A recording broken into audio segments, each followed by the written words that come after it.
So I'm going to struggle to be nice today, even though I really don't feel like being nice. I feel like being very ugly to a lot of people. I'm not going to do that, but I am going to talk about some things. I'm going to rant today. Why? Because, well, a bunch of stuff. If you don't know who I am, I'm Suzanne Titkamar. I used to write a column called No Longer Quivering that dealt with the quiverful evangelical movement. I did that for 10 long years for Pathos. Now I still sometimes write about religion, but also other subjects, art and different things that just strike my fancy. Don't believe anybody I'm going to talk about here today. We're not about going real life. These are just my opinions, especially when I'm ranting like this. These are just pure opinions. I'm just spitballing out there. Do your research, figure out where you belong on these topics because I'm not the be all end all, the answer of everything. I'm fully aware of that. I just realized I got a light out behind me. Something else I got to do today. All right, so I want to talk a little bit. Let's start with an illustration of what life can be like post religion, what it can be not like. One of the things that I've absolutely adore about living here in Costa Rica that I did not have access to in the States is the gate. And what do I mean by that? I mean that right now I am sitting behind a large metal gate, okay, at the front of our property. We're sitting here on an acre. The front of our property, well, actually, all around my property, there is a 10-foot high concrete wall, except in the back where it goes up to 18 feet because we don't want anyone from the apartments looking into where our pool is. My husband likes to swim nude. Don't do that. Too many bitey iguanas and things. So I love this gate because I can shut the gate and shut everybody out. Especially important when you're having a moment. Okay, so you just shut everybody out, and it works magnificently. Best thing ever. If I'd have known it was like this, I would have done something similar in the States. It might have just been a chain link fence all the way around, but I would have done something similar. There is something to be said. Hey, down the rabbit hole at bedtime. Oh, a big gate. Yeah, a big gate. And it is definitely something I love about being here because I don't have to put up with anybody else's BS. If somebody's going to come try to sell me toothbrushes, and they will, you'll have people coming down the street going, hola, pitching everything in the sun. But that's okay if you need a toothbrush or whatever they're selling, but if you don't, you're just kinda like me, you're shrugging going, "Yeah, no, no, no."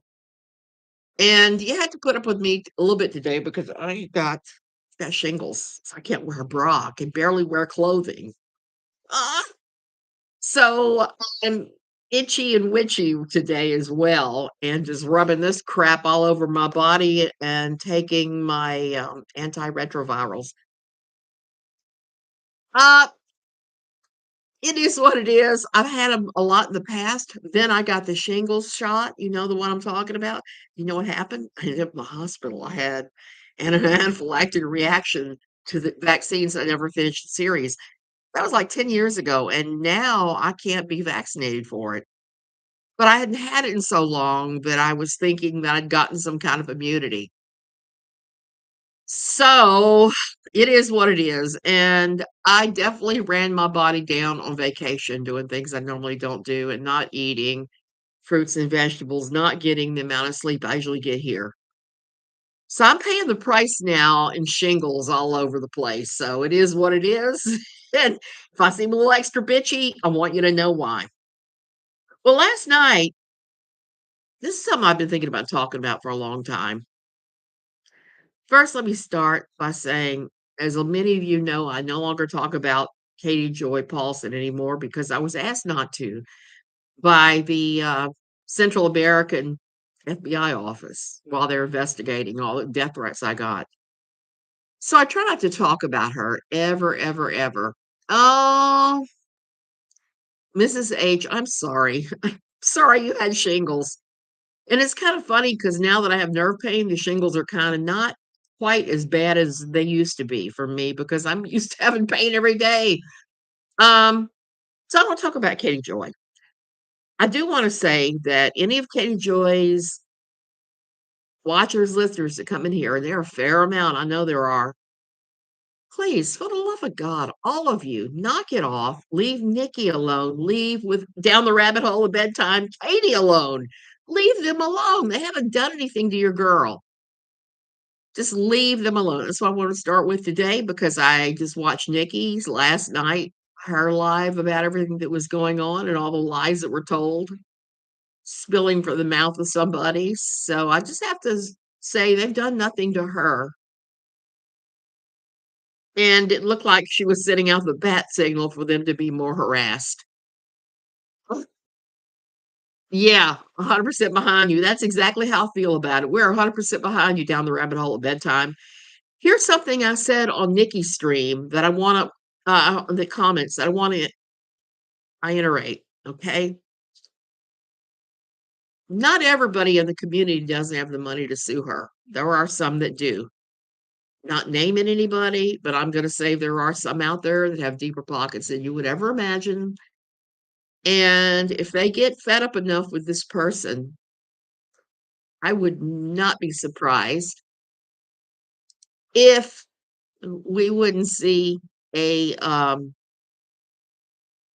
somebody maybe funding a lawsuit. Fingers crossed that that can go down. So that was all my housekeeping I needed to say. But the other thing I wanted to say, the main part of my thing, is last night I was talking to a friend of mine and told me, "Hey, I'm in so and so's chat and I'm just correcting them on some of the things they're saying that are wrong." And I kinda laughed and said, "I haven't been in that person's chat for a year. Thank you. I feel sad and bad that things are like this. I just wish it held the same standard that she tries to hold us to."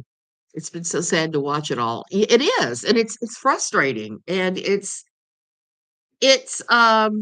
draining actually, because I was watching this morning thinking, "Man, I can feel my blood pressure rising watching Nikki talking about this."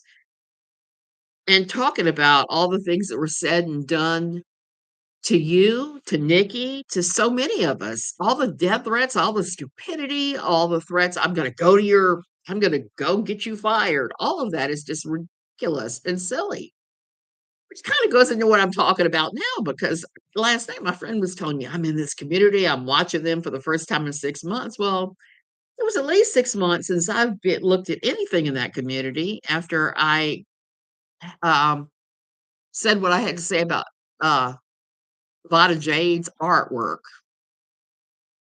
After I called her out for plagiarism because it looked to me like straight out plagiarism, and I'd kept my mouth quiet about it for a long time. I hadn't been in that community at all, but last night I made the mistake of going into a live stream by someone in that community, and here's the thing that struck me. I could not believe the pettiness, and I was sitting there thinking, "Wow, why am I watching this?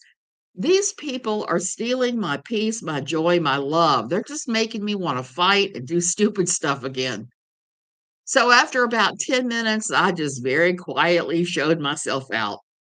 And there has been fallout, big fallout from having said that Veda was plagiarizing people's artwork.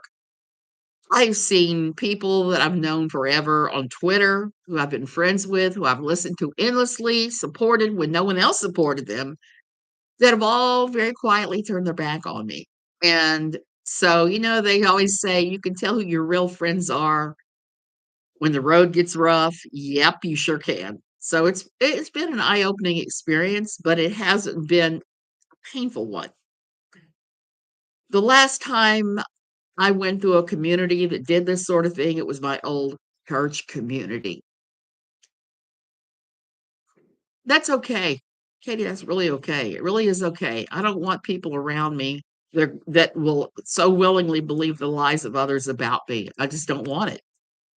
And after coming out of my religious background, They tortured me every single day for over 2 years. Now, I didn't get death threats. I got hellfire threats. I got, "You were going to hell because XYZ, you're going to hell, you don't believe, blah, blah, blah." Not understanding that I still believed, but my belief system was different than them now because of what they had said and done. They'd impacted me in a negative way. So, I came out with a tougher skin. I no longer take betrayals as something that horrible. Um, Thank you, Mrs. H. No longer take them, and I like people that I like. Even if they've turned their back on me, I still like them, I still support them. But here's the thing I want to talk about. We don't want to be crazy in life, okay? And I could see that it's very easy to get stuck in a loop where all you can see and think of is negative. And then all you can think of is getting this other person or doing this thing or whatever. And it it can really it can really take up in here worse than anything ever. And you can end up in some strange places mentally and emotionally. And I'm not willing to go back there at all. I went through that when I left my whole church. I ended up so mentally tied in knots that I ended up going into counseling, which was not a bad thing. That actually helped me put everything in perspective.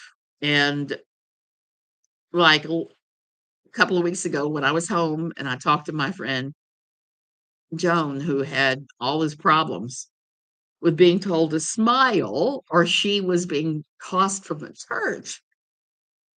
The first thing I said was therapy, therapy, therapy. Let me give you Lisa's phone number. She's excellent. She's excellent working with religion. She understands the challenges when you come out of these things. And my friend was like, "Oh, no, no, no, no, no." But it's really needed when you go through these really traumatic times. The best thing you can do, these really traumatic times, the best thing you can do is get therapy. I mean, I no longer am in that place. I don't know if I'll ever go back to that place because I feel perfectly fine. And that's saying something because I have up days and down days, as you all well know, because I have shingles right now. And I'm dealing with some stuff here, but it's not going to impact here. It's more of a challenge to figure out. One of my cats is absolutely, positively, totally freaking out of the other cats all being fed outside. And there's been inter-cat wars and cats going in and out of the cat door and cats spraying everywhere. And I was just kind of like, hold up. I told my husband the other day, I messaged him and said, we have to do things very differently here. We're going to have to change up what we're doing because the whole house is covered in cat spray. And I had to go yesterday and spend major amounts of money on cleaning supplies that I normally don't carry, like the enzyme spray to get rid of the cat smell. And I gotta wash everything and everything, and I've started very slowly since I'm still kinda under the weather, and I kinda look at that. When you see something going on that is stressing you out, you have to sit and look and think, "How do I resolve this thing? What's the best way for me to just go in there and just if I have to go scorched earth to make it go away, I will go scorched earth because I am. I'm putting in a cat door where only my cat with his collar and his little doodad on it can open it, and that none of the other cats can.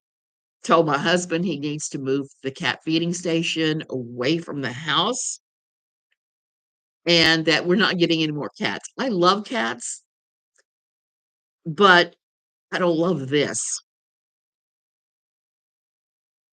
Therapy and cat doors. The answer is yes. You have to put boundaries in place. So I had to tell my husband, this is my hard boundary. This is my hard boundary. I love cats. I've taken care of feral communities before, but this is creating such drama in the house with our cat that we can't do this anymore. We have to do this differently to make it work.